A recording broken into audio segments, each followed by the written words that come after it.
আসসালামু আলাইকুম রহমতুল্লাহ বরকাতু। ওয়ালাইকুম আসসালাম রহমতুল্লাহ বরকাতুহ। কেমন আছেন শেখ?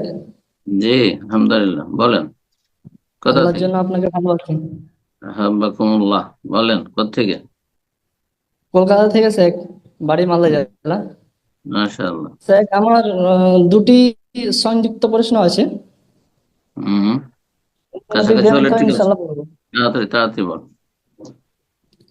তো বলছিলাম শেখ, রাত একটার সময় যখন ঘুমাইতে যাই শেখ, তো এ ভেতরটা রেখে কি 2 রাকাত নামাজ পড়ে কি ঘুমাতে পারবো? ওটা কি পড়তে পারবো শেখ?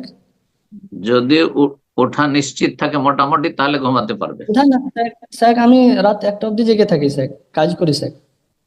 অসুবিধা না। না, ফজর আগে পড়তে পারবে বেতর, যদি নিশ্চিত হও মোটামুটি। হ্যাঁ, তাহলে রাখতে পারবে বেতন। আর যদি দেখা যায় যে না, আমি প্রায় দিনে উঠতে পারি না, এরকম মনে করি আবেগে, যে চলো ফজর আগে বেতনটা পড়বো, আরো কিছু নামাজ পড়বো, তাহাজ্জুদ পড়বো, আর দিয়ে ঘুমিয়ে যাচ্ছ, আর বেতর ছুটে যাচ্ছে, ফজর আজান হয়ে যাচ্ছে, তাহলে বেতর পড়ে ঘুমাইতে হবে। জি। আবু হুরায়রা রাদিয়াল্লাহু তাআলা আনহুকে নবী সাল্লাল্লাহু আলাইহি ওয়াসাল্লাম বেতর পড়ে ঘুমিয়ে যেতে বলেছিলেন। জি। তাহলে জানছিলেন নবী সাল্লাল্লাহু আলাইহি ওয়াসাল্লাম যে আবু হুরায়রা দুর্বল শারীরিক দিক থেকে। হ্যাঁ, ঘুম ভারী।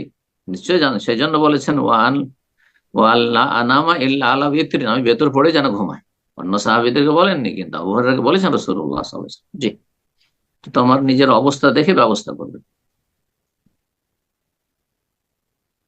শেখ বলছিলাম কি, আমি আমি ঘুমাই না শেখ, রাতে 1টার সময় আমি ঘুমাই শেখ। তাহলে আর অসুবিধা কি? তুমি যখন ইচ্ছা তখন ভেতর পড়ো, ফজর আজানের আগ পর্যন্ত। ও, ঠিক আছে শেখ, ইনশাল্লাহ।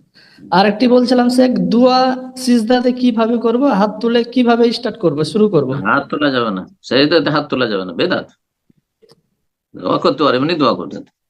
হাত তোলার জায়গায় হাত তুলতে পারে, এমনি যেখানে সেখানে হাত তুলে দেবে নাকি? চলবে না। জি। বারাকাল্লাহ।